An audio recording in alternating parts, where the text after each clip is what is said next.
Isa sa mga umuugong na tanong ngayon sa Senado ay kung mayroon nga bang banta sa posisyon ni Senate President Jesus Escudero. Lalo pat balik Senado na rin ang dating leader nila na si Senador Tito Soto. Ngunit ano nga bang opinyon dito ng iniintrigang senador? Alamin po natin sa kwento ni Dexter Ganibe. Sa pagmamarka ng simula ng 20th Congress sa Hulyo, inamin ng nagbabalik Senado at dating Senate President Vicente Tito Soto III na ilang mga kasamahan niya ang kumakalabit sa kanya na maging leader muli ng Senado. Ito ang naging diretsong sagot ni Soto nang matanong sa posibleng pagbabalik niya sa Senate Presidency seat ngayong secured na ang kanyang Senate comeback. Wala namang diretsong sagot ang senador ngunit iiwanan na lamang niya ang desisyon sa kanyang mga kasamahan sa pagbubukas ng 20th Congress.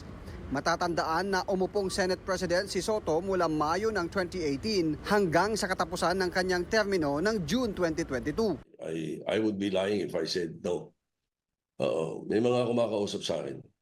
Alam mo naman ako, kilala niyo naman ako eh. I'm not the type that would go around na nagpapapirma para suportahan ako. Hindi ako yung ganun eh. Ako'y mana doon sa mga oldies eh. If I'm from the old school.